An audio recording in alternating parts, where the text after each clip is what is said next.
Incident supervision is a litmus test of preparation, training, and teamwork.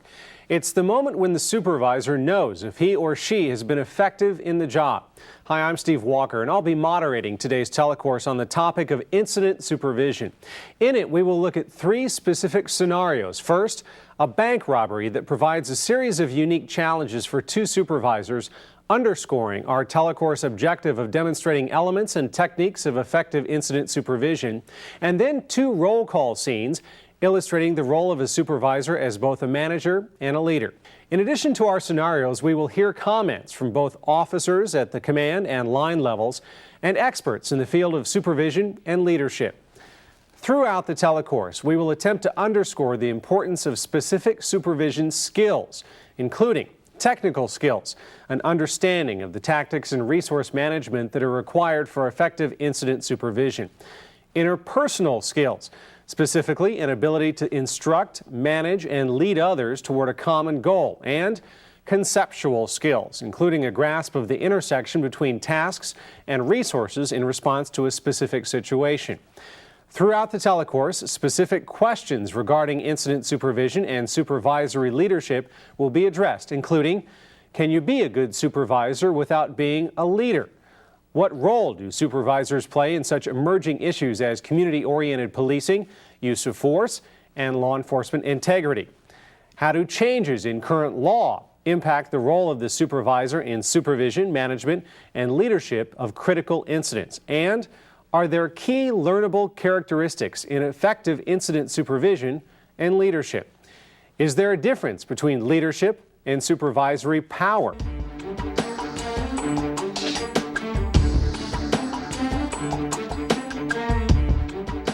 For long-term effective leadership, I think there are 3 things that are required. The first thing is a leader's character. I believe that a leader has to be a person whose character is very clearly defined, and his actions, his speech and actions are aligned with his character. I think the second thing for long-term effective leadership is the competence of the leader, the ability to help a specific group of people get from point A to point B.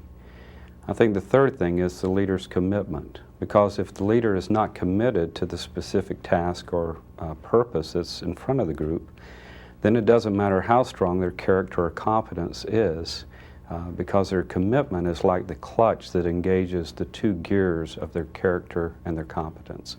I think that leadership and supervision should be something that starts from day one at the academy and continues throughout the career of every officer. It's not something that you start teaching when the person becomes a lieutenant or a captain. It's something that I think should start from day one and should continue forward. I think the sergeant in the field is working in a risk environment. He or she is leading men and women in a job that there's an element of danger to. And when we put people into potentially risk-filled situations for long periods of time, the behavior of those men and women will change unless leadership has some understanding about how to keep good people good. Most people begin their law enforcement career driven by core values. They're idealistic, they're motivated, they're very committed to the police role. But as the years go by, those core values slip away, and unfortunately a lot of police are driven by situational values. If it weren't for police sergeants, good police sergeants, American policing would collapse. You could have a great chief and lousy sergeants, and you'd always have a bad department. You can have a lousy chief and great sergeants, and you'd always have a great department.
21 David.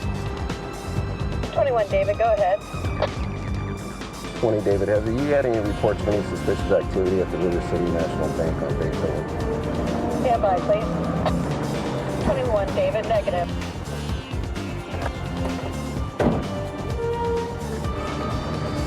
Let's go, man! All right, I'm going. Cop on my ass! What? Where'd we come from? How the hell do I know? Oh, no, man. See if I can turn up here with the freeway and we'll be gone. 21 David, possible speed limit from the bank. Female white in a red and silver colored Chevy pickup truck probably in pursuit eastbound on Beethoven. Come on, take a left up here, man. All right. I am, all right already. How much cash you get? We're set, bro. We just gotta get out of here for those cops on town. Fucking cop on my ass. River City Call Units, 21 David is in pursuit of a 211 suspect, eastbound on Beethoven. River City 1 Sam copy in a route from Bell 49 to the pursuit. The supervisor should be listening to the communications, and the only time they should interject is when there's a discrepancy. The supervisor should be allowing things to happen, yet if things veer off course, the supervisor should be there to get things back and get things straightened out again. You don't want to have the supervisor get on the radio and direct things when they might not be in a position to see everything. So the supervisor is relying on the field staff to keep her apprised of the situation. And as things come up, as she receives different information, then she's able to make decisions, and at that time she can interject those decisions over the radio. River City 1 Sam, could you check with River County and see if they have a helicopter available?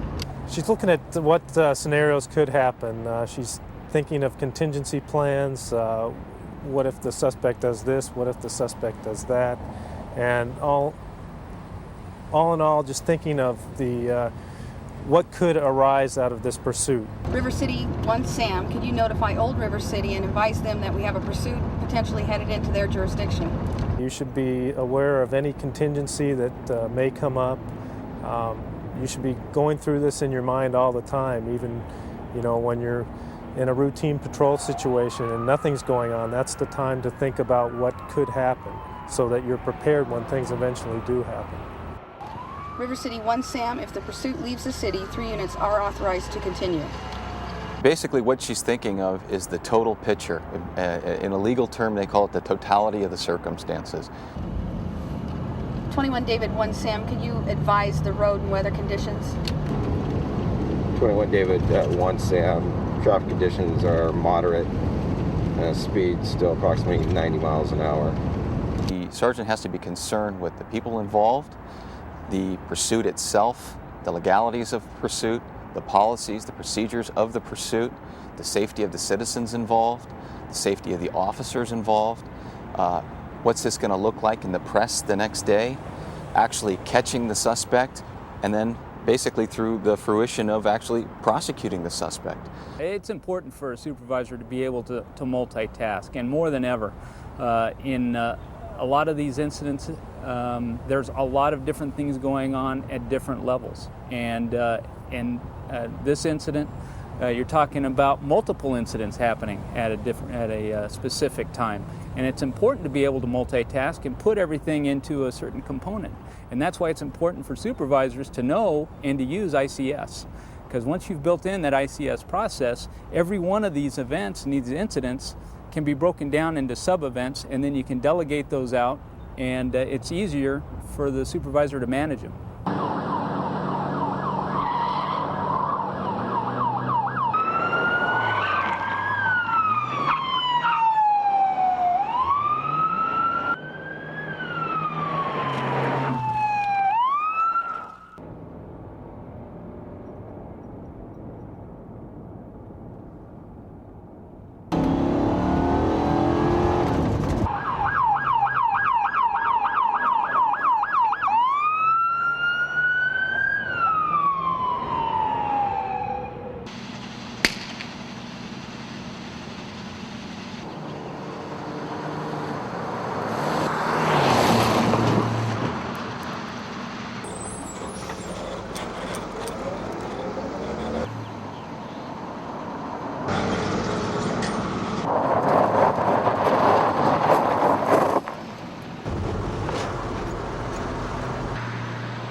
21 David, be advised, I've just been involved in a non-injury traffic collision at 3rd and Quince at the railroad tracks.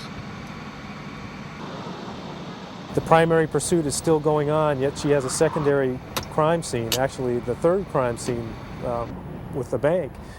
She has to be able to reallocate the resources and be able to handle that, and that may involve seeking other resources outside your beat area or even outside your agency. She has to be able to let the officer know that she's there for him, that she understands the situation, and that she's going to get help for the officer, and tell him not to worry about that particular aspect, that she's going to have other resources handle that.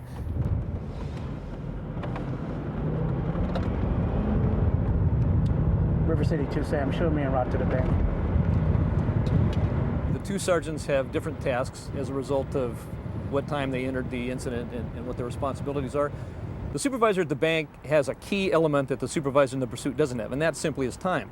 There is no great hurry at the bank. That's a static situation. As opposed to the supervisors in the pursuit, they're having to monitor closely what's going on minute by minute, and they're having to make decisions much more on the fly. And time is passing, and events are happening, and they have to stay right on top of it. What happened? Well, no, not really. I wasn't even paying attention. I was on the other side of the bank. I was helping a customer at the bank deposit boxes, and went over and answered the phone, and then I heard Kim screaming she'd been robbed. So I ran over and I hit the alarm button. What exactly did he say to you? He said, "Give me all the money now, or else I'm going to kill you." And I just... Did he have a gun? Did he display a gun? No, he didn't have a gun, not that many that I could see. Did he maybe simulate a weapon? No, No? he really didn't. He just said, "Give me all the money now, or else I'm going to kill you." And we've been trained that if anything like that ever occurs, just to give them the money. Absolutely. We have the die pack inside there. And Did he take a die pack? yeah, I took the actually bait threw one money? in there, yeah. Absolutely, great. Could you describe the individual to me? He's about... He's a white male, black male? White male. About how tall? 5'7", maybe 5'8". Okay. Thin build, heavy set build, 180, 200 pounds, heavier. About 200 maybe pounds. 200 pounds. Yeah. Okay. Hair color? Red. Oh, definitely red. Had red hair. Mm-hmm. Okay. Did you notice the color of his eyes? I think they were green. Okay. He had glasses on. Glasses? Yeah. Were they black sunglasses? glasses. No, prescription glasses. Prescription type glasses, great. Did he have mustache, beard, glasses, anything He had distinctive? kind of a scruffy, like, beard, goatee thing He did have going a beard. on. Okay. Yeah. What color was the beard? Red, also. Red. Very scruffy, disheveled looking. Okay. And he was very flustered when he came up to me. He looked like he was very nervous, like, "Give me the money now." Okay. Very nervous. What was he wearing? Matt, I'd just like to confirm what you saw. You were standing in line behind the suspect. You actually saw him walk up to the teller. You assumed he took some money. He walked out with 2 brown paper bags. You didn't see which direction to travel he left. No vehicles, no other suspects or people associated with him. You described him as a Caucasian male wearing a blue headed sweatshirt, black pants, red scruffy beard.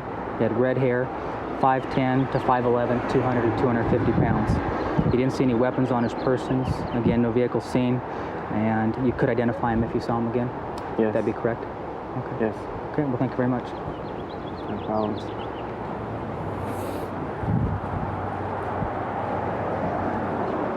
What you got? Matt was a customer inside. He believes he was standing behind the suspect who walked up to the teller. I described him as a Caucasian. River City 29 David, update Bolo on the 211 suspect. Suspect is a white male, 25 to 35 years old, about 5'7", 200 plus pounds, 200 to 225, red hair, beard, glasses, wearing a blue or a green sweatshirt with a hood and black pants. Suspect left carrying the money in a brown paper bag, unknown direction of travel. With the officer that helped the other officer that was stuck on the railroad tracks and the sergeant that took the bank portion of the job, it was examples of the groundwork that was laid by the supervisor paying off at very much in a teamwork attitude. It's similar to a well-coached football team where the fullback sees a blitzing linebacker. Sure, he'd rather carry the ball, but he steps up and blocks because that's his job at that point in time. Once the group has internalized the sergeant's program, it's almost like they become self-supervising. They step up and handle problems before they become problems. I believe any good supervisor has to have the ability to train and develop their personnel. And in that training and development, they have to know that they can take situations to a level themselves without being stepped on or without being stopped. I believe it probably was a joy to that supervisor's ears to hear one of her personnel come up and say, take care of your scene, I got this scene going on. And actually it's a credit to the development of the personnel that work under her.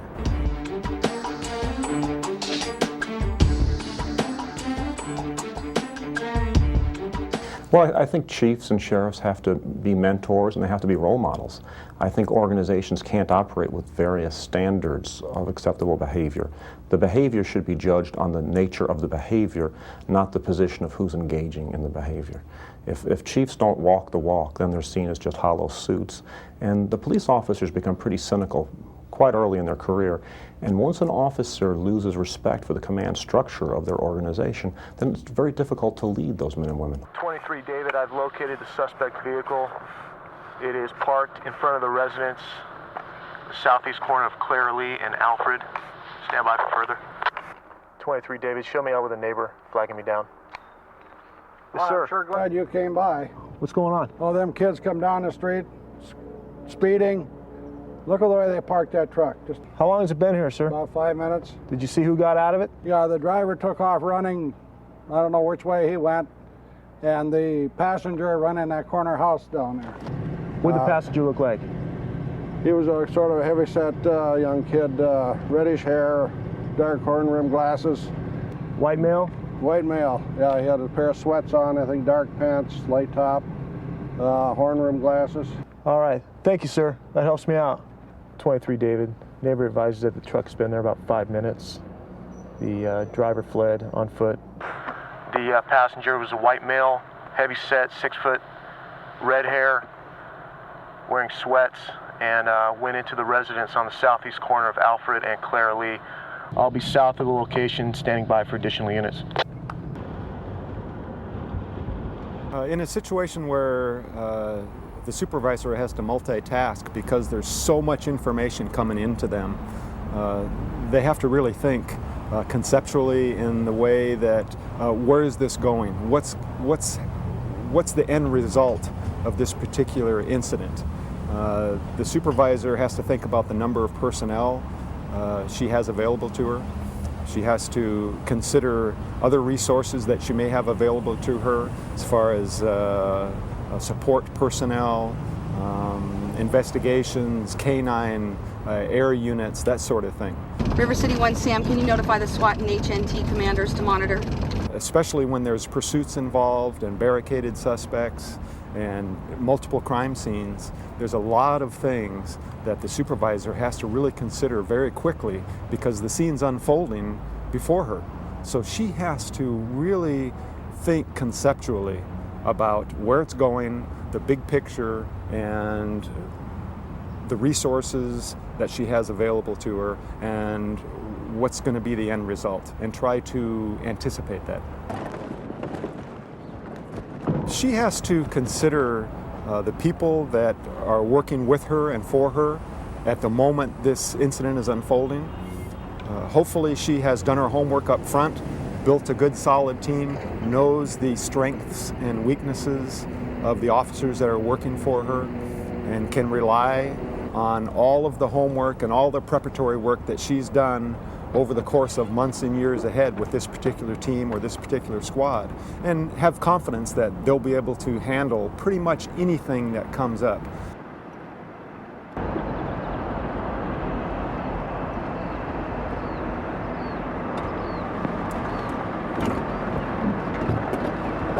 River City 1 Sam, I'm 1097 on Alfred, northwest of the residence.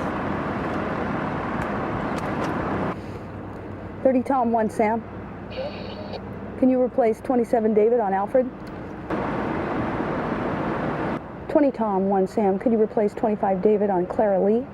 Obviously they've been working as a team for a long time, and we know how what everybody's capable of. I know what everybody's special skills are, the fact that that I had 2 SWAT guys, under my command, that I could utilize their special skills in a tactical situation. And the fact that we everybody has worked together for some time, we know what we're capable of, and we know who we can rely on to handle certain things. Sergeant, what do you got? Lieutenant, I've got 1 211 subject held up in the residence on the corner. I've got 4 units on perimeter. 27 David and 25 David are both SWAT officers. 30 Tom, 20 Tom are en route to relieve them, and they will report to the command post for your instructions. All right, good job, Sergeant. I'll take care of the command post. Okay. Most command staff personnel really just want a very brief description of what's going on so they have an overall understanding of the event. They're not expecting sergeants to stand there for a long time and give them detailed information. They're really just overseeing and there to generally get the flavor of the event. So if they have to report to mayor, city council, other police commission personnel, that they have that information. Dispatch, this is 1 Sam calling. Yeah, I need you to get a canine rolling ASAP out to the command post out here on Alfred. Yeah, see if he's available. Okay, I also need you to have the negotiator call the residents and see if we can get a hold of this guy, talk to him, and see if we can get him to come outside. Yeah, there should be one there in the office right now. Okay, call me back when he's ready to go. Okay, bye. You can imagine the chaos that would take place if a sergeant didn't know their personnel and didn't expect and demand that their personnel do their job to the best of their ability and instill that sort of enthusiasm for their work and have to make every assignment, have to give every direction in order to bring this incident to a successful conclusion. Lieutenant. Chief, how are you? Good. What do we got? Well, 1 Sam's done a great job of locking this thing down. We got the perimeter established, and I got the hostage negotiation team out to the command center now. Okay, good. And then I have the media staging for you over on Broadway. Okay, I saw him when I came in. What are the details? Well, this is from the 211 over on Beethoven at the River City National Bank. We have 1 suspect that has gotten away, and we have chased 1 into the location now. Okay. We know that he's run in, he's not gotten out, and we have the place locked down. Good. Anybody hurt? No, nobody's hurt. Everybody's fine. We have not made contact with him yet. Okay, sounds good. I'll take care of the media. Why don't you stay right here, run the operation, and keep me updated. All right, we'll let you know. Okay. Thanks, Chief. Okay, and follow the instructions that I gave you. And when you get outside, John, follow the instructions of the officers outside. I want you to come out and follow the rules, okay? Stop. Let me see your hands. Move out to the middle of the driveway.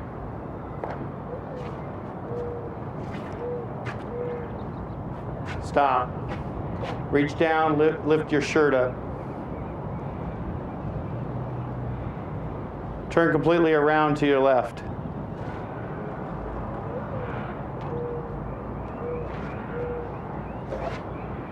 Keep turning. Stop. Start walking back to the sound of my voice. I'll tell you when to stop. Keep walking. 27 David. Step out a little bit. Keep coming. 27 David, River City, Sam. 27 David. 97 from Feel Short. Copy. Oh, man, I didn't do nothing. Just be quiet, look straight ahead. Kim, we have a person detained. Just because we have him detained doesn't mean he's a suspect in any crime, okay? Just because the police has him handcuffed doesn't mean he committed any crime. Yeah. What I need you to do is look at him and see if he was the suspect in your crime, okay? If he's the suspect, let us know. If he's not, let me know also. Okay. Okay? Yeah. Okay. 27 David, go ahead, bring him out. 27 David. Step out a little bit. Right there. Okay. Is that the guy? Yeah, that's him. 100% positive? Oh yeah, I'm definitely positive. That's the guy who robbed me. That's the guy you remember from the bank? Yeah, can he see me? This is really making me uncomfortable. 27 David is going to be a positive on the short. 27 David, copy. We're looking for decision makers. It's important that if our supervisors, if we expect our sergeants, our leaders, to expand and develop our people and pass on to them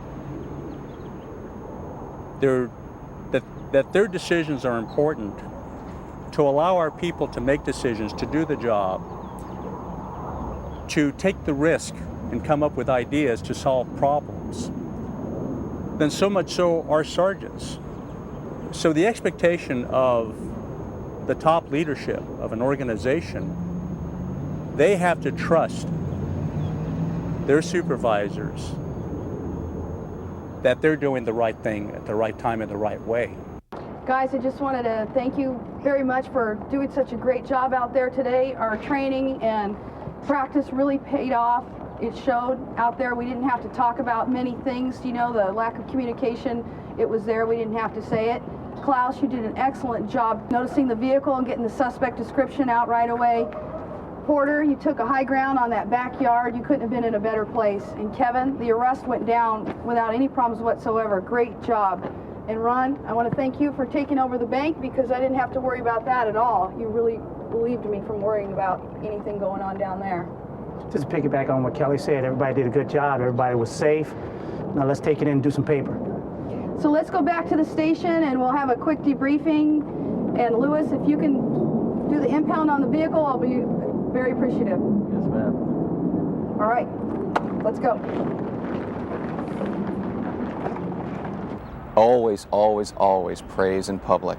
You tell everybody what a good job they did and how proud you are of them, and thank them for putting their life on the line that day. When you've seen an officer act on a spontaneous fashion in a very effective manner that really had a major contribution to the solution, to the success of the problem, in a debriefing environment, to be able to pull those things out and then maybe reward that officer in public by recognizing the good thinking and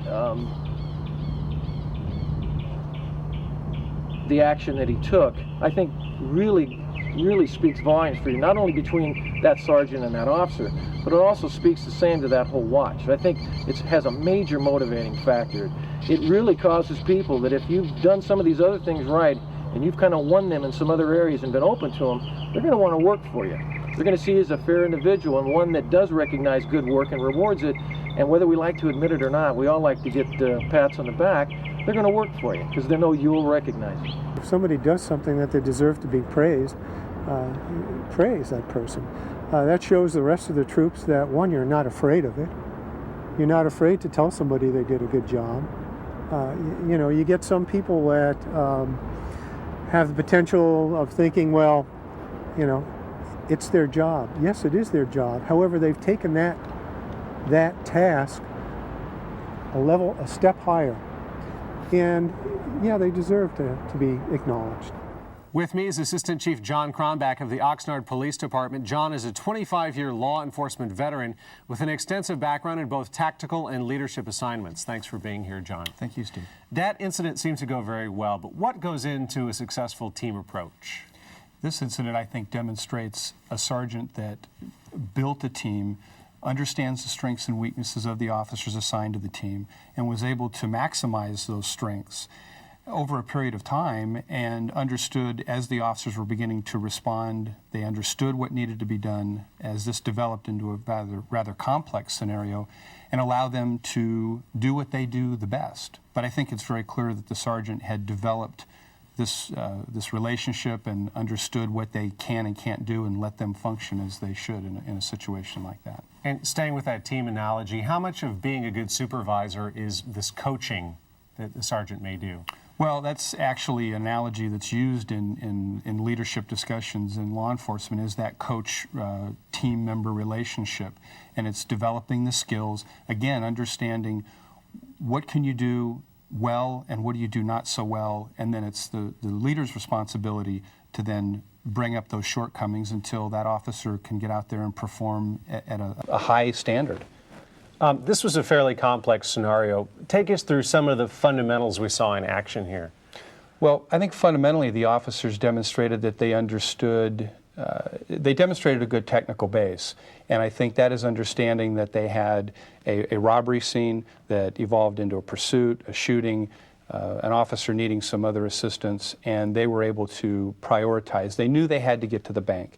They knew that they needed additional resources at the pursuit scene where a suspect ends up being out of the vehicle on foot, and they needed to locate and arrest him. So they understood everything that went into securing the scene at the bank, securing evidence, getting statements, processing that crime scene. It continued to evolve into a dynamic situation, and they were able to fundamentally know what they had to do and prioritize. A good supervisor prepares the members of his watch, but what does he do to prepare himself? Well, when I talk about technical skills, the supervisor has to have that good technical foundation and understand what it takes to bring something like this to a successful resolution, and then be able to translate that to the officers on the shift. How long does it take to establish effective trust, which clearly is very important in a situation like this, between the supervisor and his officers? Trust is not something that happens automatically, as we know, and I think it depends on the individual. Kind of a second element that we talk about in leadership, beyond the good technical skills, is a good human skill, your human skills, interpersonally being able to communicate effectively and deal with a variety of individuals. We're in a people business in law enforcement. And trust is a byproduct of that. And so how long it takes is dependent on the supervisor and the relationship that he or she can establish with the officers. Is there some special way or special skill that a supervisor can use in getting to know his people without making them feel uncomfortable? Sure. Sergeants aren't born sergeants. They're people. And again, being in a people business, we're all human beings. And to establish a relationship, and that's a good way, it's an effective way to understand what the strengths and weaknesses of your people are, is by getting to know them and allowing them to get to know you and establishing that relationship. Not necessarily barbecuing on Sundays, but understanding what the expectations are in a two-way dialogue, a collective dialogue, and that is essentially how it happens. A base getting together out in the field and discussing, getting to know one another, and eventually that sergeant will understand what that person can do and then where they need some help. Can you give me an example of that? I think just getting together out into the field after a shift briefing, meeting with an officer out into the field in the car, and sitting and talking about events that occurred on the shift, talking about what their relative experience is, where they come from in terms of their education experience, get to know them a little bit personally. And I think that's how you establish the relationship and the trust that goes along with that. How essential are leadership skills to being a good supervisor? Well, they're critical, because we can put people in the role of a supervisor, but unless they have good leadership skills, they're not going to be as effective as we need them to be. Can you be a good supervisor without being a good leader? I think that you're going to come across some significant obstacles and barriers out there in that role, because if you don't have the leadership skills, if you haven't established the trust, if you haven't established the relationship, if the officers aren't convinced that you have a good technical base, that you know how to deal with them individually as human beings, and that you have the ability to think a couple of moves ahead, that you know where it is we want to go, I don't think you're going to be successful. The longer a supervisor is in his role, the more comfortable, the more effective he's going to be. How long does it take to develop the conceptual skills that are required to be a good tactical supervisor, for example? I think the conceptual skills, being able to visualize what the end is going to be, is based a lot on experience, and that is having been involved in a variety of situations and then pulling from those situations, because no two calls are going to be the same. And as you experience these situations, you will be pulling as reference points from things that worked and things that didn't work, And whether that's through training environments or through actual environments, it helps you put together that vision, if you will, that concept of where it is we need to go. So it's relative to experience, and it just happens quicker for some than others. Is it, for example, when you learn to play chess, you think 3 moves ahead? Is the supervisor called upon to do something like that? I think that's a great analogy. I think that when you first learn to play the game, you're simply trying to figure how the pieces move and where they go. And as you develop your skills in tactically and conceptually, you are thinking ahead of the game. I think we saw that in this scenario where officers knew the neighborhood, they knew the environment, they knew most likely where this person would go, and that is thinking ahead. And that's what we do. We need to think of ahead of the crooks. Assistant Chief John Kronbach, thank you. Thank you.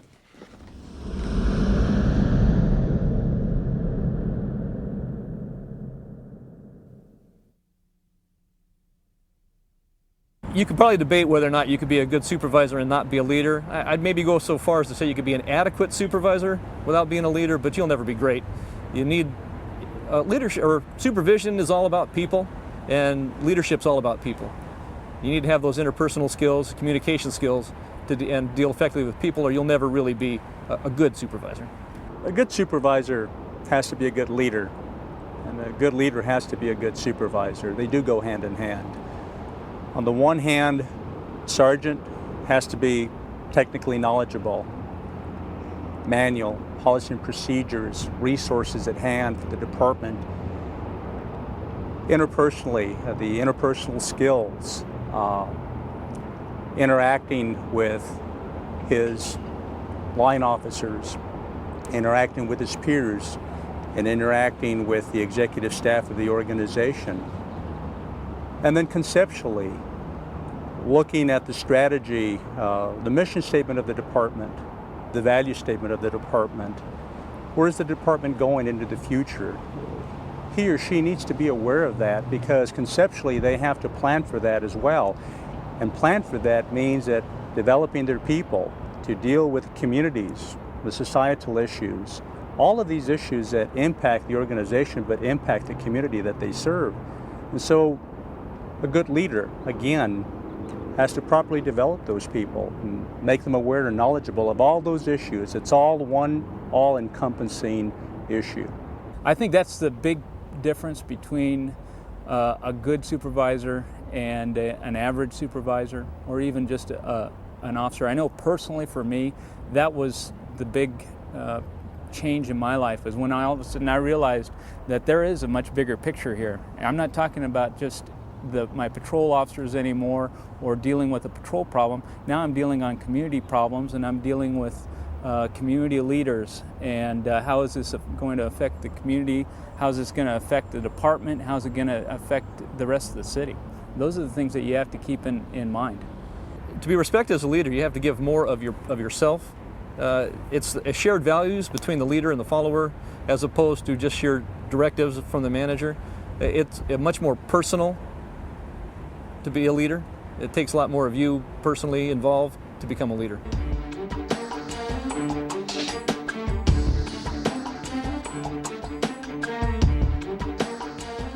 Conflict is the place where leadership has to make a clear decision. Leaders can decide at moments of conflict to just move into a high control mode that in a sense beats people up to get their own way. The police are very fond of saying there are a few bad apples in the barrel, which makes it look like a couple of these apples make it in the barrel, and so at the front end we didn't do as good a job as we ought to, so we need to fix the front end.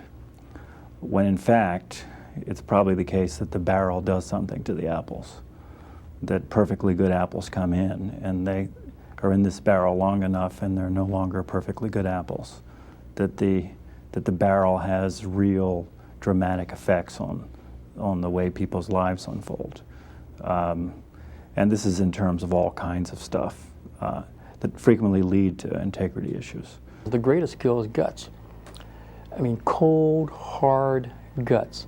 Because that cynical, pessimistic, negative, ugly person wearing a badge on the shift, is very powerful in terms of role modeling. You know, the most powerful way on earth to change and alter behavior is role modeling, where you can be a role model for positive, or you can be a role model for negative. They influence greatly the morale, the productivity. They suck other people into doing unethical things on a left and right basis.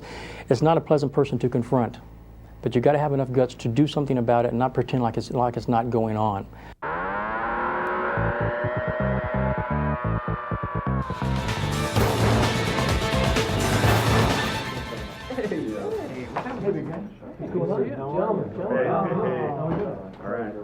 Very good. How was the party last night?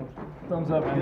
Yes. It's another briefing altogether, but thumbs up. How about Kevin? Same species? Going on there. Yeah, you know how to copy that. Always a fear. How's everyone doing? Just peachy. Great.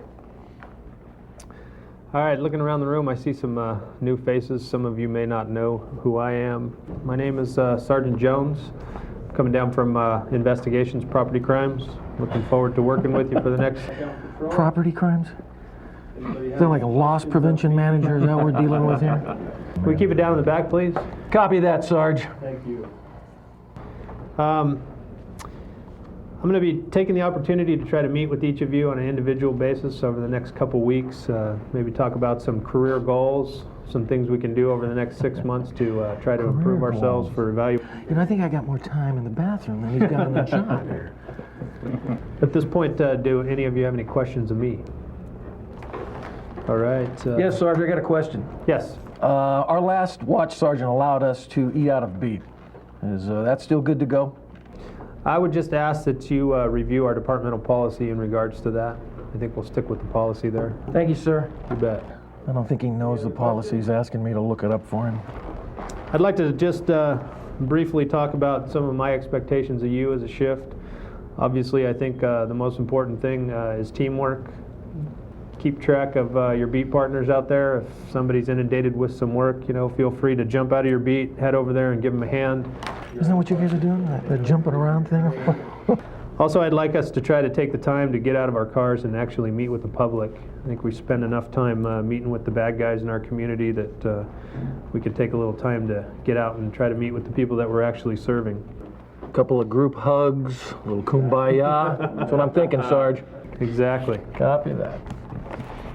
All right. Any questions? Anybody got anything for us? If not, I think you all have your daily logs. I think the only thing of note that hasn't been updated are the continuing North Park 314s.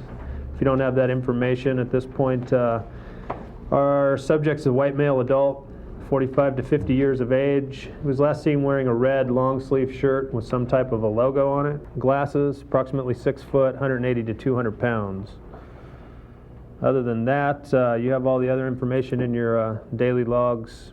Review those, check your beat assignments, let's have some fun and take some bad guys to jail.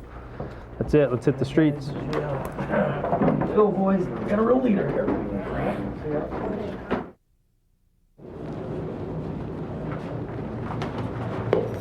Hey Dave, you got a minute? Yeah, what's up?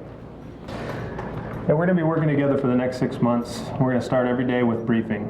And I'd like to keep briefing professional and positive, right to the point. I'd like to get through the information that we need to get through and then get out on the streets and make it happen. And I just kind of looking to you to help me out with that.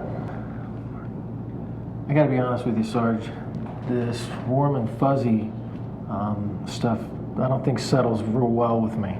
I'm up for promotion. I don't want any problems. I want to just lay low, get through this watch with as little problems as possible and promote. Speaking of promotions, you know, the evaluation period's coming up here before too long, and I was wondering if maybe you could help me out. What have you been doing to prepare yourself for that? What might you be able to give me to help me out? Yeah, you can pretty much take my last eval, just change the date and submit that.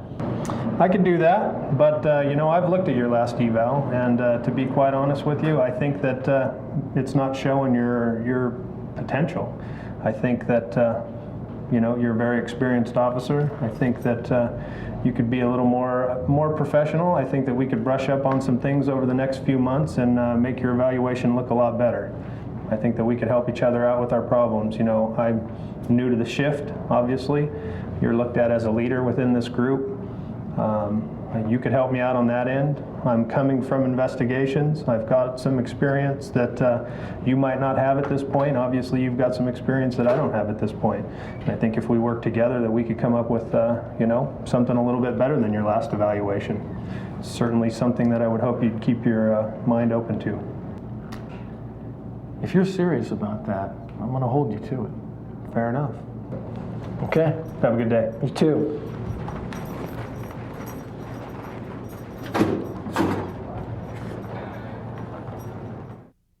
In the world of law enforcement, interpersonal challenges of this type take place on an ongoing basis. Sometimes there's trade-offs, sometimes there's bartering. At least in this situation, the sergeant brought about a successful emotional buy-in from the officer. Now, once that buy-in has taken place, there's one of two things that can happen. First, and the best outcome that we can expect, is that the officer upholds his end of the bargain. The watch runs smoothly. Hopefully the officer goes on and gets promoted. That's what we would love to have happen. Second, and what we don't want to have happen, is that the officer does not uphold their end of the bargain. At that point, the sergeant has to take an equally strong standpoint to maintain the leadership of his squad and bring about the consequences that have been discussed. But there was an immediate need from a departmental standpoint where he needed to stop any given action.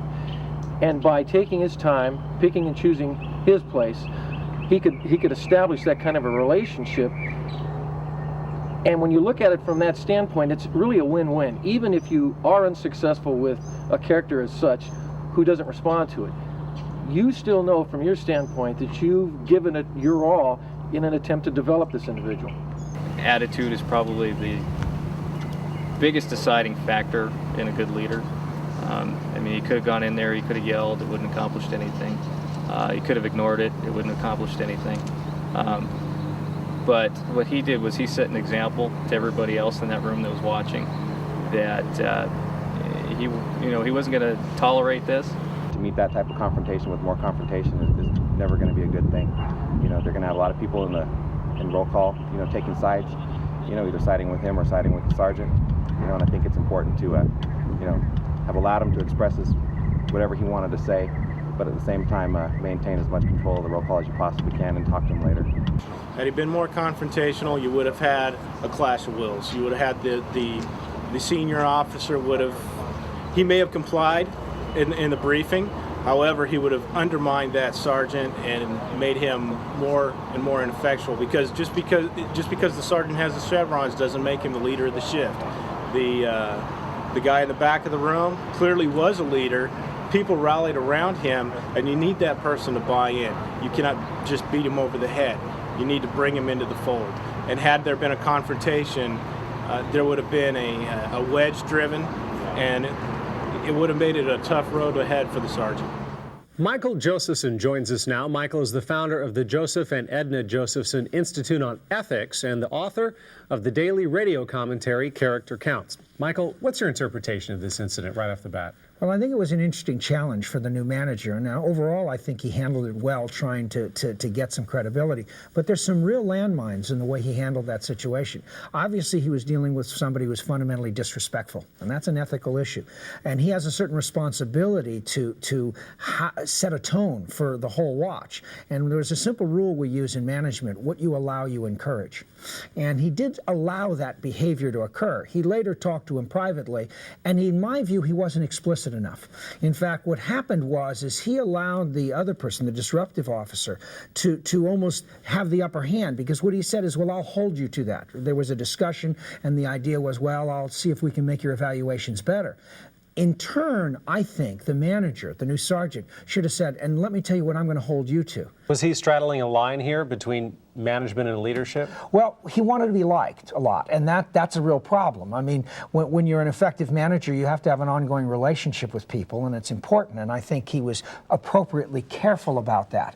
But I think the fact of the matter is I don't think he established himself as the leader necessarily. It was almost like he was asking permission of that other person for him to exercise his leadership, and I don't think he should have come down like a ton of bricks on the guy, but I think you should have made it absolutely clear, look, that kind of behavior is not going to be acceptable. What about the issue of building trust? This doesn't do a lot to build trust with the officer, I would imagine. Well, you got to understand, you got to build trust with a lot of constituencies. I'm more concerned with the trust with all the well-behaved officers than I am just with the miscreant in this case. Remember, again, trust goes both ways. Certainly, you need the people that you are overseeing or supervising to trust you, but you also need to trust them. In both cases, part of trust involves promise keeping. In fact, there are 4 dimensions of trust, really. The first is integrity. That's the idea of a consistency between words, acts, and beliefs. You got to do what you say, you got to follow through, and both sides have to do that. Second is honesty. And honesty isn't simply telling the truth. It's also being non-deceptive, and it's even being candid and forthright in some situations. The third element is promise keeping. Keeping your commitments, which means be very careful about the commitments you make. So in a broader sense, promise keeping is a function of being a good supervisor. Oh, absolutely. Yeah. Because you may have good intentions at the time, but if you can't keep them, people will say you're a liar or a promise breaker when you just simply maybe made a promise you shouldn't. And the final dimension of trustworthiness is loyalty. And that's a tricky one, especially in police work, because too much loyalty leads into cover-ups and other things. But loyalty means that I'm on your side. I'm going to be here to try to help you. And I think that here the sergeant did a good job trying to say, look, I'm not just going to throw you away. I'm going to do what I can to make you effective here. But I need your loyalty to the mission and to me as well. What are the limits of loyalty? Because there must be some. In a police function, loyalty has to mean to the overall mission of the police function. So to the Constitution, to the people, to the public, to the force. Too often, loyalty is interpreted as just a personal thing. The key is you should be as personally loyal as you possibly can be to your friends, to your colleagues, to your coworkers, so long as you never sacrifice your higher commitment and loyalty to the integrity of the position and the good of the overall operation. In this instance, does the interaction with the officer translate to the group, or is there a different group dynamic here? Well, I think the fact is in some sense that officer who was disruptive was testing the authority and the leadership willingness and capacity of that new sergeant. And I think it was probably appropriate that the sergeant in the very first meeting didn't choose to come down a ton of bricks. But by the second meeting, if that still continued, his leadership would be absolutely weakened. It's almost like a positioning of who's in control here. And so if the effect of that conversation would be to turn that officer around, the group would begin to think of him as a strong leader. Okay, he fixed the problem. I don't care how. I don't want to know how, but guess what? It's not a problem anymore. On the other hand, if the problem persists, he becomes a weak leader. And it's like the difference between a real teacher and a substitute teacher. You know, how the kids, sure. You have to be a very special person to be an effective substitute teacher. You've said that leadership is an active verb. What do you mean by that? The fact of the matter is, leadership is not a position. It's not an authority. It's not a title. It's not what you have on the door. Leadership is literally making something happen. I often ask the question, if there are 5 birds on a high wire and 3 of them decide to fly south, how many are left? Now, the typical answer is 2, but the real answer is 5, because deciding to fly south and flying south are 2 very different things. Mm-hmm. The same is true with leadership. Leadership is measured by getting off the wire and actually going somewhere else. Leadership is changing things, hopefully for the better, although some leaders are negative leaders. Gang leaders, for instance, can be effective leaders, but in a negative direction. So leadership for me is active because it's always going to be measured by something that's different as a result of the intervention and action of the person called the leader. Talk about character counts. What's that mean? Well, first of all, as a phrase, it's meant to emphasize the fact that even though on an everyday situation, we often see situations where the bad guys seem to win. We see endless examples of bad behavior. As Lily Tomlin said, no matter how cynical I get, I can't keep up. And one has this sense that there's so much bad behavior. But in the last analysis, character matters. It matters not only professionally, because look at the tremendous demise of all these people who are millionaires one minute, on top of the world another minute, and have totally disgraced themselves and their families. But it also counts in relationships. Because the thing that you can count on more than anything else is that you trust somebody to be respectful, to be caring, to be fair. We have 6 pillars of character that we think are vital: trustworthiness, respect, responsibility, fairness, caring, and good citizenship. These 6 things together are basically ethics in action. And the key is to understand that when you manifest it, that's what you want from the person who's going to date your daughter. You want them to have those qualities, but it's also what you want from your boss. and it's also what your boss wants from you. So the 6 pillars of character define what makes effective, sustainable, and enduring relationships. That's why leadership is best built on that kind of foundation of good character, because then you go together as a group to that new place. If the proper measure of leadership is change, we see changes, then what does change look like in a law enforcement model? Well, the first thing anybody who wants to be a leader has to ask themselves is, where do I want to go? And the best question I think to ask is, in fact, we do this in our character counts programs, even when we're in school, we say, what do you want to see more of and less of? In other words, where am I going? And you'll often realize there's certain attitudes you want to change and behaviors you want to change. So what a good leader in a police or law enforcement context has to do is saying, where do I want to take this? Where do I want, with the range of authority I have, where is it going to go? Covey said, start with the end in mind. And you have to have a map. So what's critical here in the leadership is a notion of what is your vision? It's not change for change's sake. It's change to accomplish a goal, change to make things better. And you need to have a fairly clear vision of what you think would be better. It must take a lot of moral courage, though, to open up that door and walk through it to make change, does it not? The fact is, moral courage is the essence of character and leadership. The real test of character is, are you willing to do the right thing even when it costs more than you want to pay? Now, the wonderful thing is, once you establish that reputation, going back to reputation, that you will simply do the right thing, even when you're wrong, people trust you. They'll say, I think he's wrong in this case, but I know his intentions were right and sincere, and I can still work with this guy. On the other hand, when people start having negative motives, malicious motives, self-interest motives, you get a totally different reaction, and people abandon you as a leader. Is leadership a relation-based dynamic, then? If you're leading people, it has to be relationship-oriented. Remember, sometimes there are other kinds of leaders. You can be a thought leader. You can be a leader in your industry just by being number one. But the kind of leadership I think you and I are talking about is, how do I establish myself as somebody who comes from out of the crowd to bring this group forward in a positive way? And it's entirely relationship-oriented. But remember, you don't need everybody. One of the great defects of amateur leadership is this notion that everyone has to agree, and I'm seeking consensus. The fact of the matter is, if you do that, you give a veto power to the lowest common denominator in your group. A leader just has to have enough momentum in order to move the thing forward, and a lot of the skeptics will come along as you show success. Don't wait for everyone to agree with you. Okay, thank you, Michael.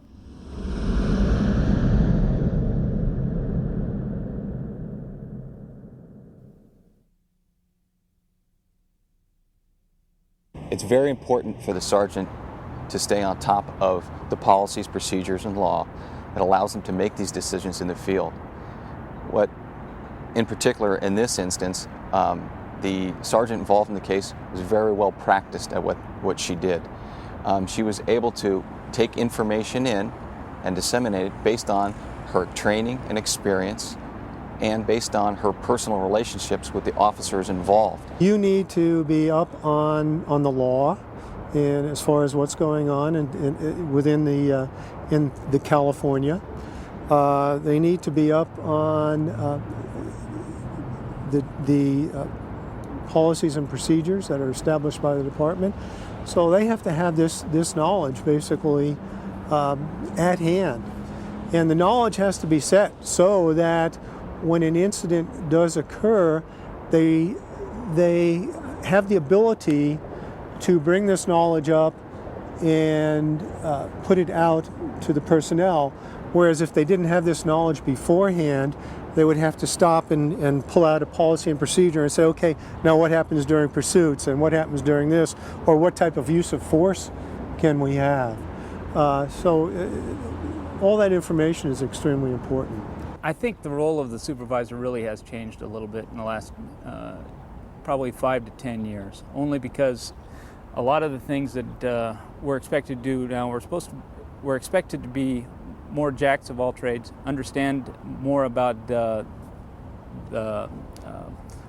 our people, understand what the laws are, where society is, all those things in combination together.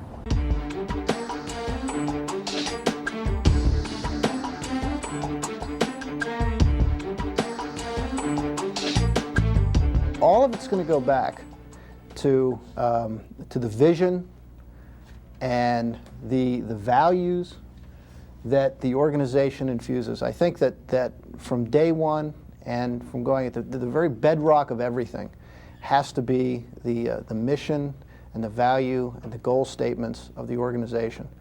They have to be and I think that's going to be more so in the future. We have to give our people something that they can look back and fall back upon and depend upon. And that, in my opinion, has to be a mission statement that everybody understands, that reflects what the organization in fact does and is supposed to be doing. A value statement that has at its absolute core a strong ethical statement. So anytime an officer gets in any situation, they know how to go through and make the right decision.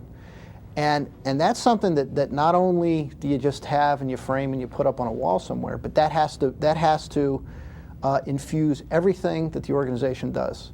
The people that you hire should be people that you think are going to be able to perform that mission. The way that they're trained, they have to be trained in that mission.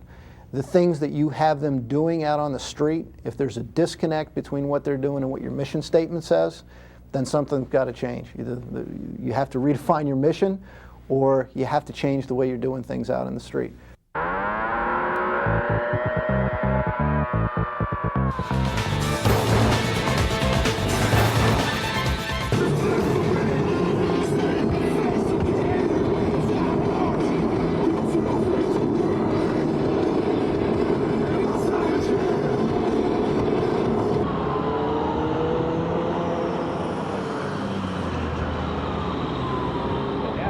Well, he starts it. Why doesn't he complete it? Yeah, all you gotta do is, take it to the end. Now, now we're gonna have to go out and find this guy. This guy needs to go to jail. Right. Bottom line. We're gonna be able to in the kitchen too. Absolutely, as usual. I thought he was doing all right when he was on training as a new guy, but apparently. Hey, Sarge. Hey guys, how you doing? Good. All right. Good. See you on shift in 2. All right. See ya. Right. Morning, everybody. Morning. You all have your assignments, so what I want to talk today in the briefing training is a little bit about the pursuit that we had the other day with Lewis. I want your feedback, either good or bad, on how it went. It's going to be an open discussion. Okay, I really like to hear about this because I want this to be, like I say, a training issue. That's the only way we learn is to talk about it. Yeah, I don't think that they should have terminated pursuit. I think he should have kept going. Why? This guy is dangerous. He's been doing burglaries. We've got several burglars we can pin on him. He needs to go to jail. Can't let him run around like that. Well, that's a good point. He was a felon. Do we have any different takes on that? You know what, Sarge, I have to disagree. I think that under the circumstances, it was a good call to terminate the pursuit. Okay, and why do you think it was a good judgment call? It was getting too dangerous. He had the suspect identified, and one wrong turn and that pursuit could have gone right in front of River City Elementary. Sarge, the other thing we need to be aware of is the younger kids at the elementary school have a walking program in the afternoon during that time. The kids are sometimes walking on the sidewalks and crossing the street, and with the car coming through there, it would have been very dangerous for the kids at that time. Yeah, Sarge, that's right in line with what I'm thinking. My kids go to that school. I have kids that go to that school also. Okay, Lewis, not to put you on the spot here, but I guess I am putting you on the spot just a little bit. You want to give me your thoughts on the pursuit, what was going through your head? As soon as I lit him up, he took off down 5th Street, and he ran right through 2 stop signs. Once he made a U-turn on the main, I was able to identify him as he was flipping me off, going the other way. At that point, I realized that his driving was extremely erratic, and the speeds were way too high for the road conditions.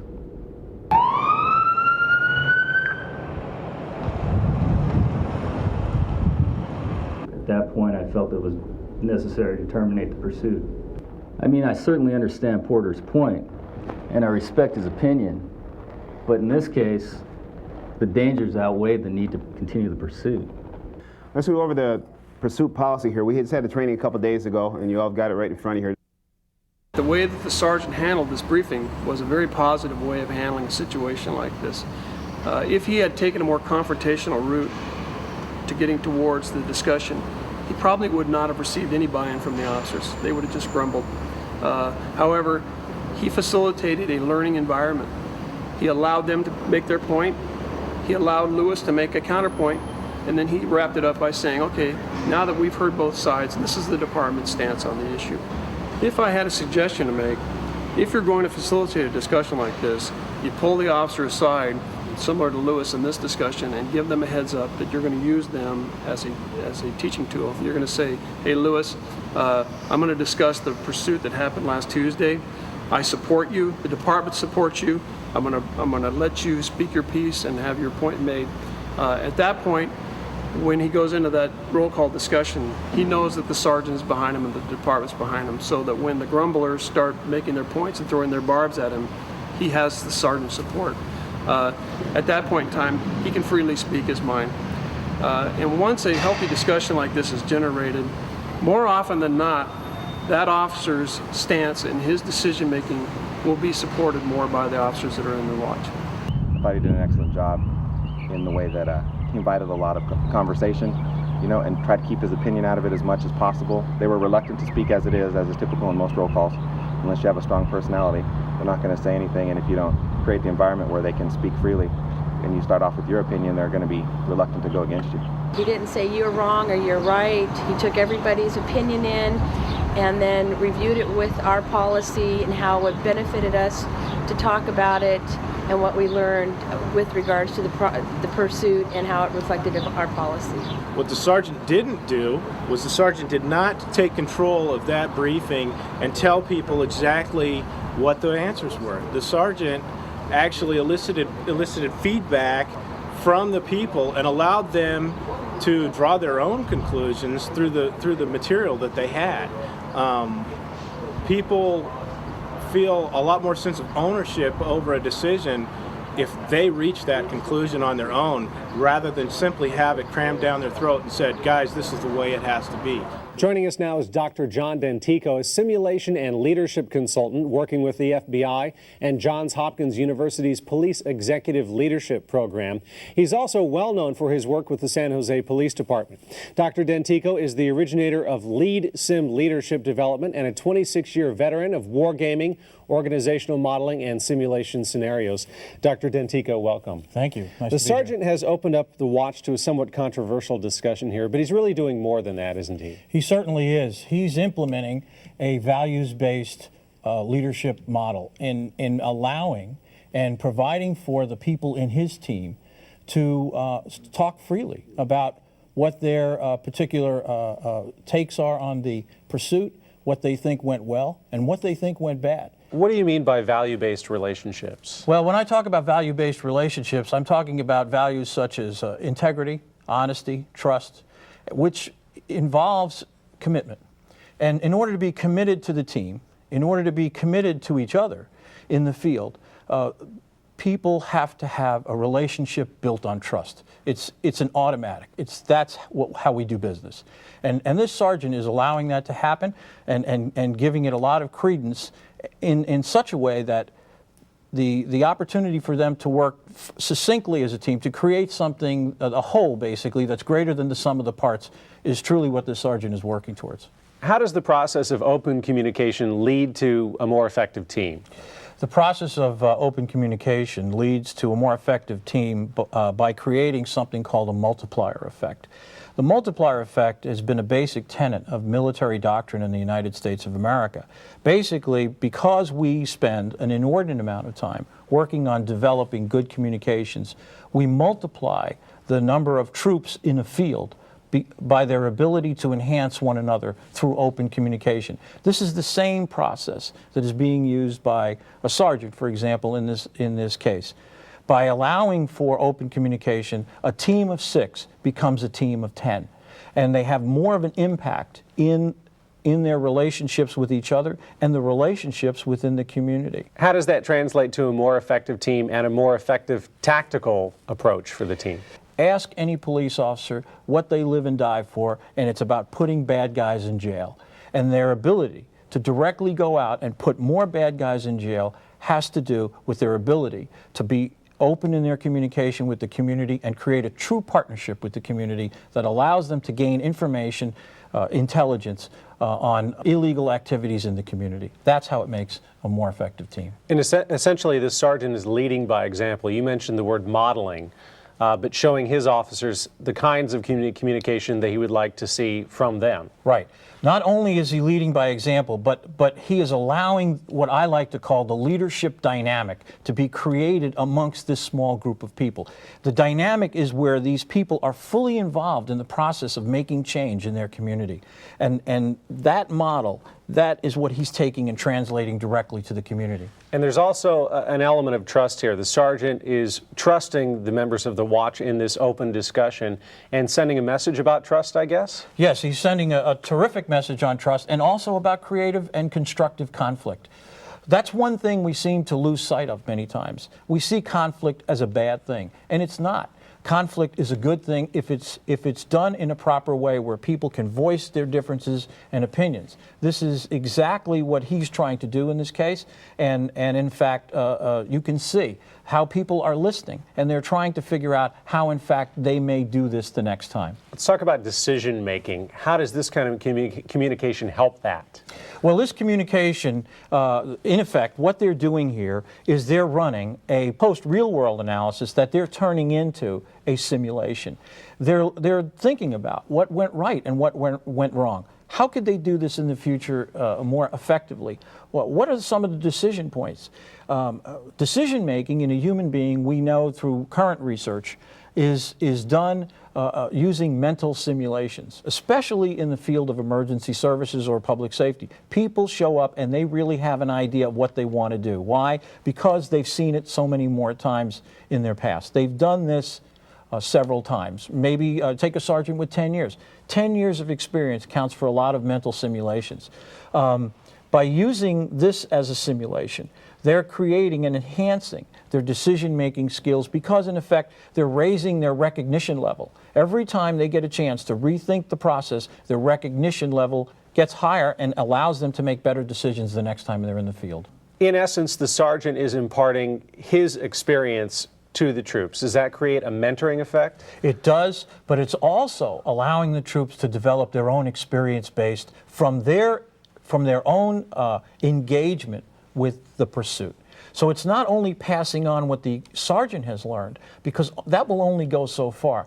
People have to experience it for themselves, but he's allowing that to occur. And that is just such a rare thing to see. It's a wonderful thing because they're really learning through their experience in this post-analysis of what really went on. By entering into this kind of open discussion, does the sergeant take a risk? One would look at this and say the sergeant is taking a risk, opening themselves up for criticism. But consider the risk the sergeant takes if he or she doesn't open themselves up for criticism when they have to go into the field and actually implement the laws.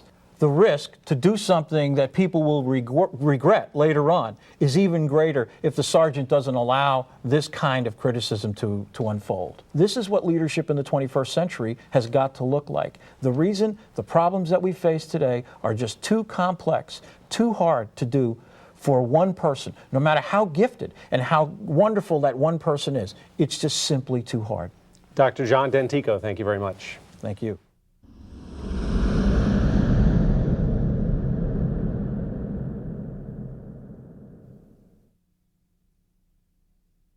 I believe any good supervisor has to have the ability to train and develop their personnel. And in that training and development, they have to know that they can take situations to a level themselves without being stepped on or without being stopped.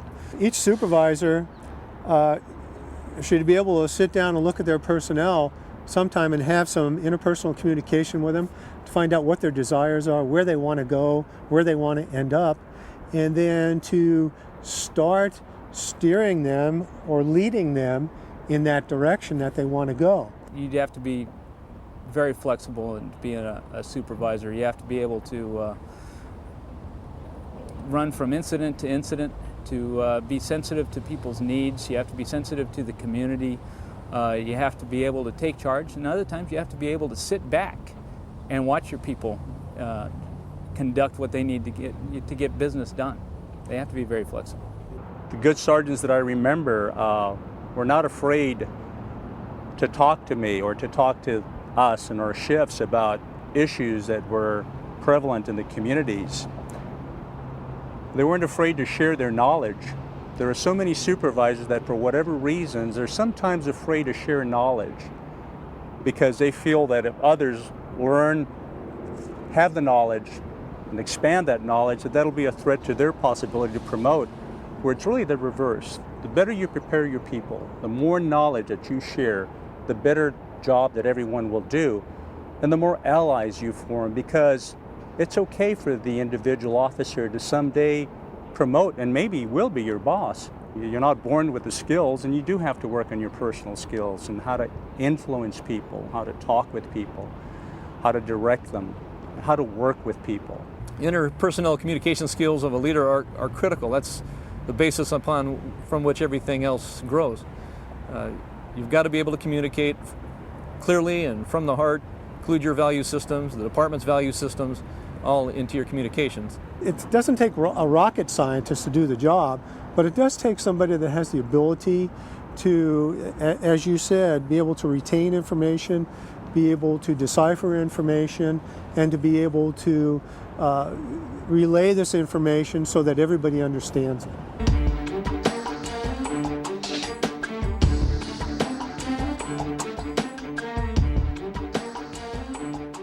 In our culture, we find each of us sort of comes to our ethical basis in different ways. With some of us, it's just an innate sense of right or wrong, where it's sort of intrinsically found.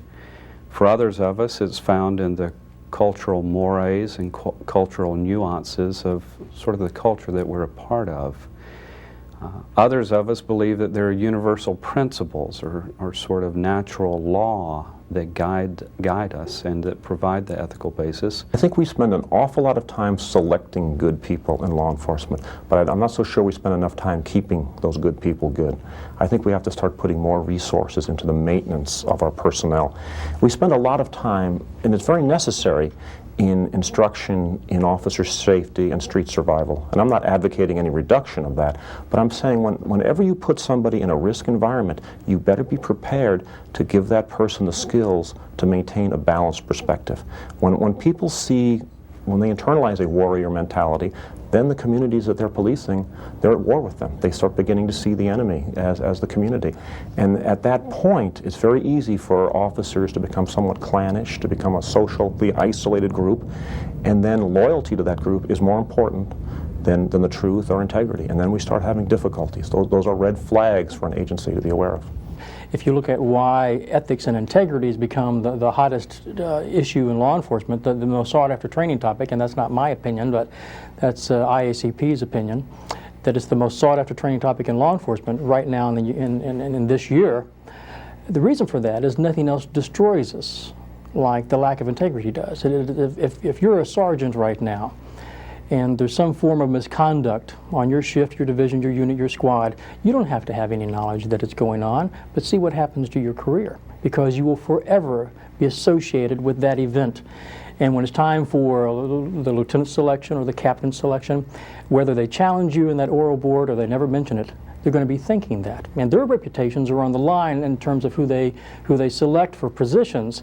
And many times you will never go further because you will always be associated with, hey, that's that sergeant that had that little scandal a few years ago. It's just safer for me to pick somebody else. By the way, chiefs don't get fired for crime rates nowadays. They get fired for scandal.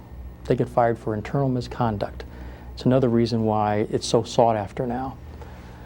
The greatest need is for everyone to have the guts and address it the way it needs to be addressed.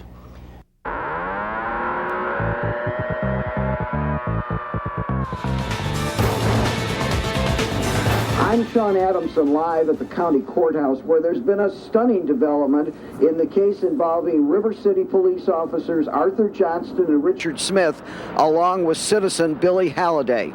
3 weeks ago, officers Johnston and Smith were praised for apparently solving a series of burglaries in the city's Fletcher Hills area. That led to Halliday's arrest. Now all charges against him have been dropped, and in a very ironic twist, Channel 17 News has learned the investigation is being redirected toward the officers in connection with possible perjury in this case. Oh my God, Arthur! Is continuing to Put the baby to bed. We have to talk. As I'm standing here. Okay, let's get this thing started. You know why we're here today? We're getting killed on burglaries in Fletcher Hills. Community is outraged. City Hall is on my back to do something about this. So we need to catch this guy now. Fletcher Hills, last 2 months we got hit 10 times. We believe we've got a male white, 30 to 35 years old. There's been a dark colored Caprice late model seen at several of the locations. And we need to catch this guy. Do I have any questions? Captain, is there a particular MO? Yeah, he's hitting us, usually making entry through a rear window or a sliding glass door. Going inside, ransacking, usually grabs a pillowcase from the residence, loads it up with jewelry and some cash, and leaves out of the point of entry. Captain, is there a time frame on this? Yes, he's hitting us on day shift. Appears that he's watching the locations for people to go to work. So we're looking at between 0900 and about 1700 hours. So those are the hours we got to pay attention to. Any other questions? Look, I can't impress upon you guys enough how important it is that we catch this guy, and catch him now. So let's go do it.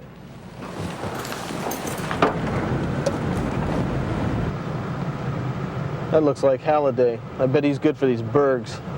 That's him.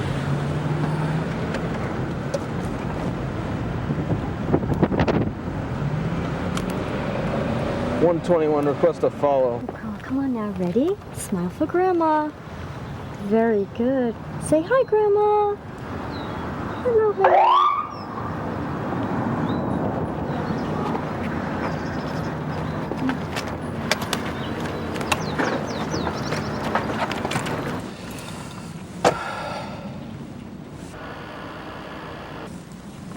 Hi. Was I doing something wrong or was I speeding? I don't. Just relax. I just want to talk to you. You have your driver's license? Yeah. I gotta check the glove compartment. No, it's at home. It's valid. All right, why don't you step out of the car for me?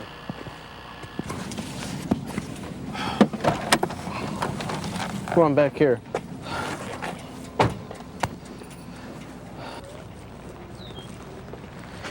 Wait right there for me, sir. Let me tell you what's going on, partner. What do you got? I think this is the Fletcher Hills bandit. Hey, partner, this car is a different color. I don't think it's the right one we're looking for. Yeah, I know this is the guy.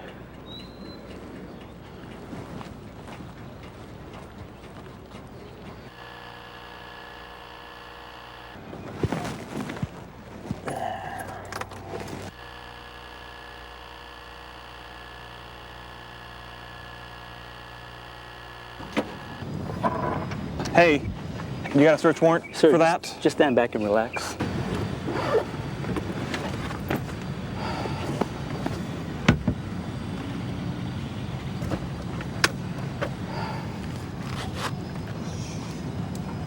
.221 Lincoln property check for a laptop computer serial number 4 Romeo 4 77241. 221 Lincoln, Roger, stand by. 221 Lincoln, property check on serial number 4 Romeo 4 77241 is reported stolen on a residential burglary out of River City. 221 Lincoln, 10-4.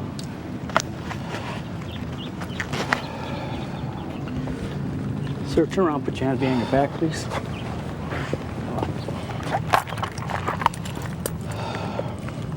You guys did one hell of a job in that Halliday arrest. Thank you, sir. I've got the paperwork done right here. The probable cause was speeding and weaving. On top of that, I found a laptop in the back seat in plain sight. You know, based on your arrest report, detectives served a search warrant and recovered property from several of the Fletcher Hills burglaries. I wouldn't be surprised if the chief gave you guys a special commendation for your outstanding work. Now that we got this guy off the streets, we'll get those angry people off our backs. Great job. Thank you, sir.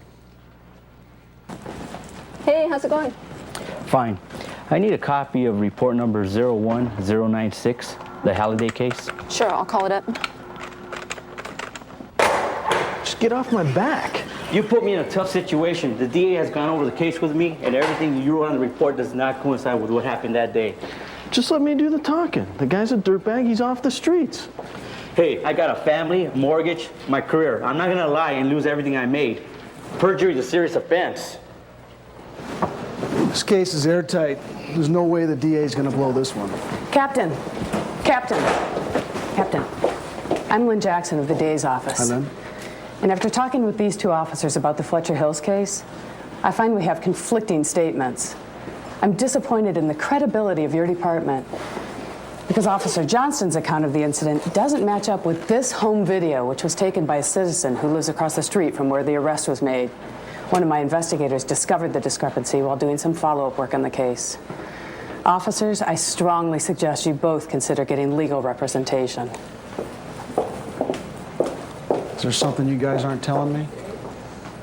In a discussion of ethics, one has to remember the fact that when you retire and you walk out the door, the only thing you're going to take with you is the example that you set and how you did your job.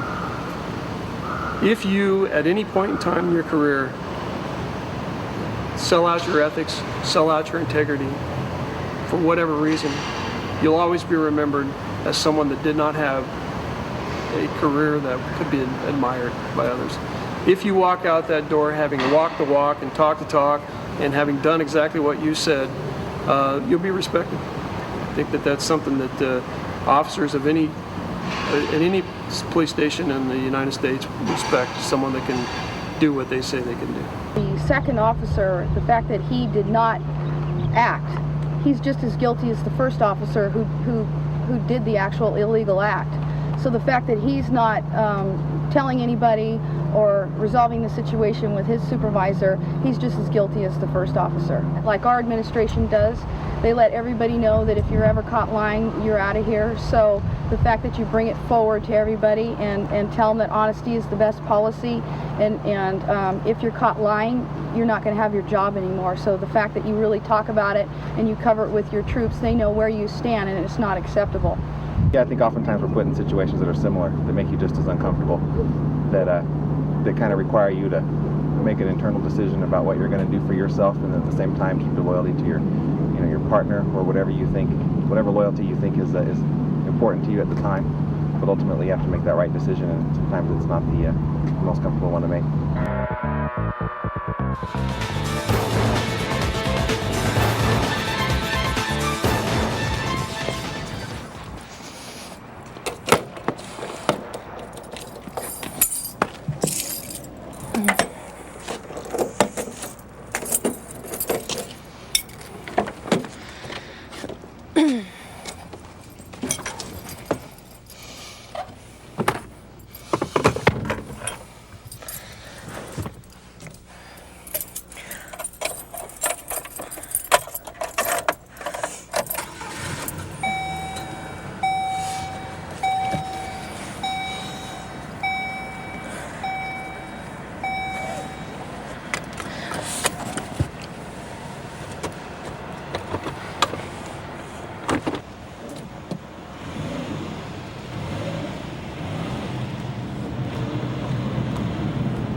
Oh. Shit. Oh my god. Okay. Oh.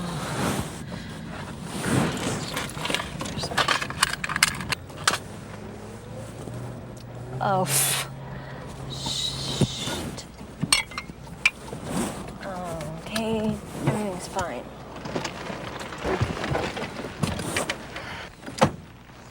Hey, Sue, are you okay? Hey, Bob. Got a call of a solo crash. Yeah, no, I'm fine. What are you doing out here?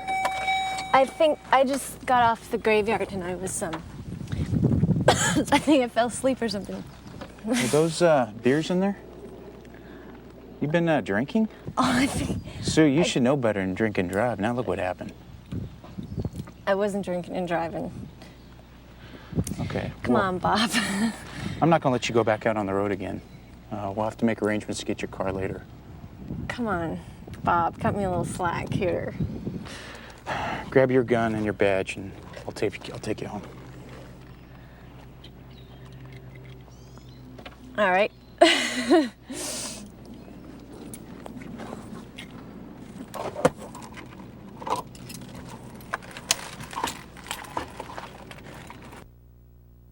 I really appreciate it, Bob.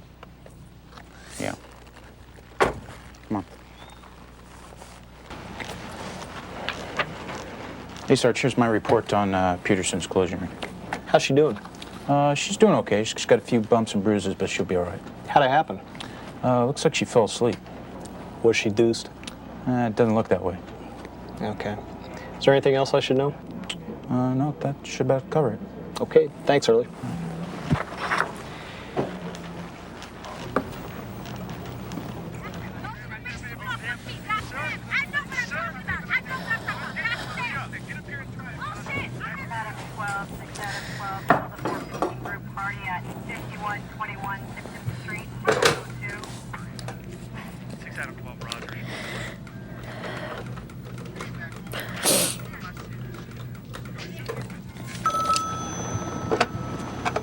Sergeant's office, Berg. This is Officer Peterson. Yeah, Peterson. How you feeling? Actually, I'm feeling pretty lousy. I could have killed a kid if they'd been waiting for the bus. I had been drinking this morning before the accident. Oh, man. I have a drinking problem, and I need some help because my life is a mess. Yeah, okay. Listen, here's what we're going to do. We'll get you into some options counseling, help you start getting your life back together. In the meantime, you're on administrative assignment. Tomorrow, 0800 hours, you report to the watch commander's office. Bring your badge, gun, and ID card. Okay? Okay. Yeah, we'll get through this. Okay. Thank you.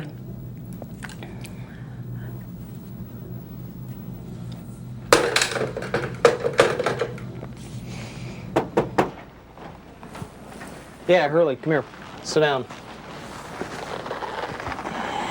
After you left yesterday, I got a phone call from Peterson. She told me she had been drinking prior to that collision. She's got a problem. We're going to work on that, but now you have a problem. I'm putting you on administrative leave. This is official notification that you're the subject of an internal affairs investigation for dereliction of duty, lying to a supervisor, and falsifying a police report. I want you to report to the watch commander's office, turn in your badge, gun, and ID card. You understand me? Yes, sir.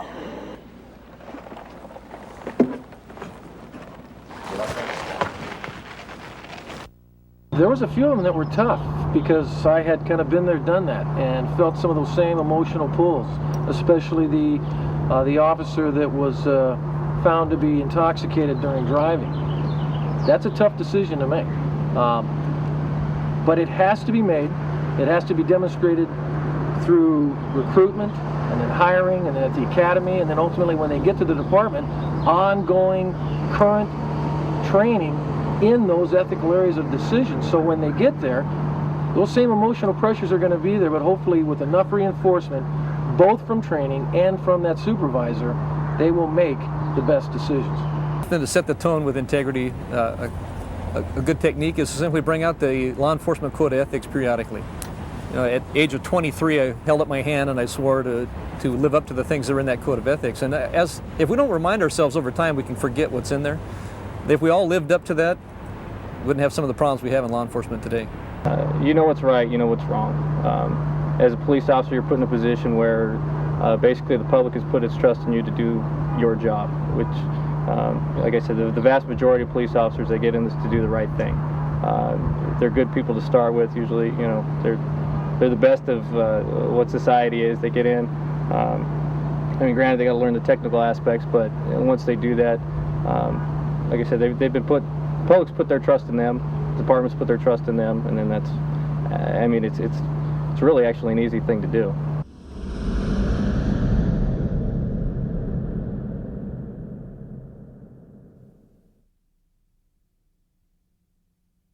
A leader is able to implement the policy and to get a buy-in by the line staff.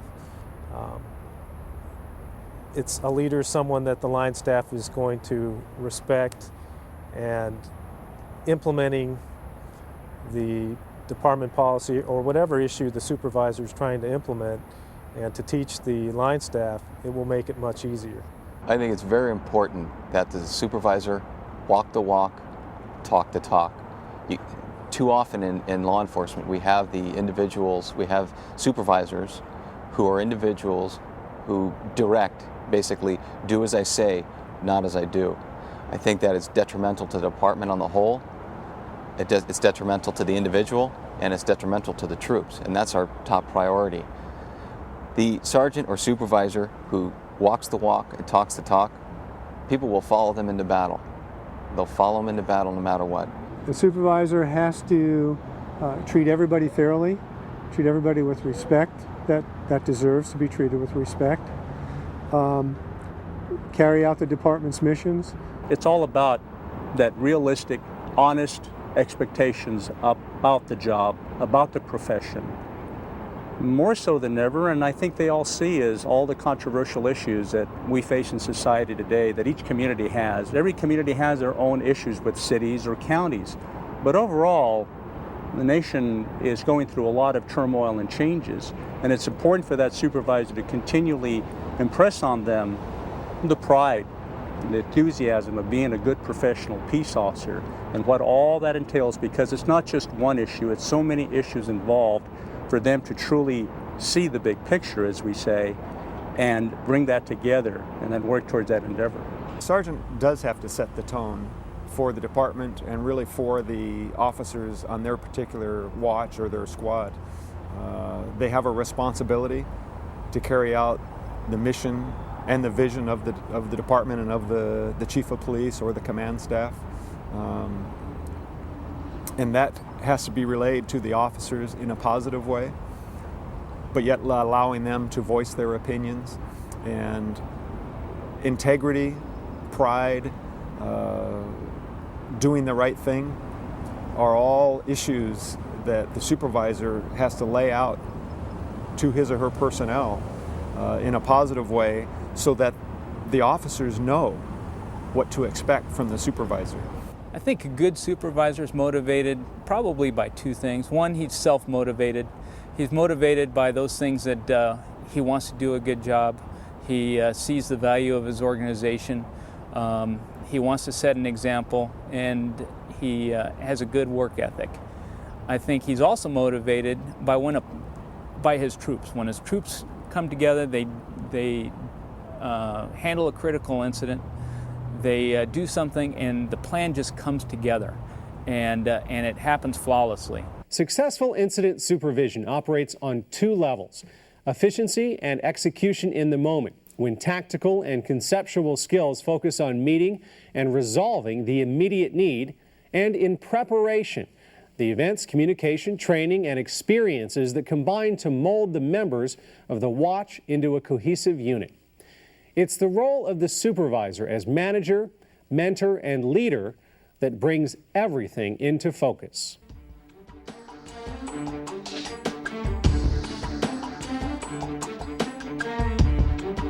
Leaders, like all people in law enforcement, have to strive for balance.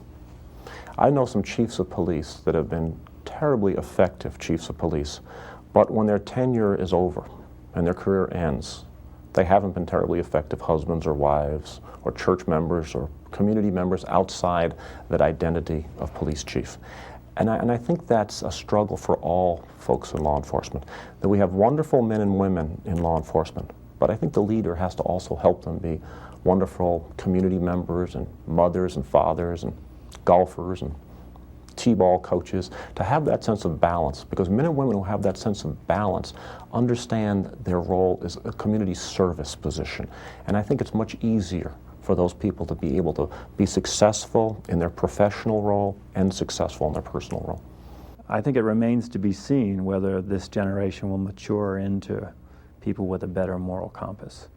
And I don't know. All of the empirical data about the difference between this generation and the generation behind me is frankly a bit scary when you ask high school students or college students about how many cheat or whether they think X, Y, or Z is wrong.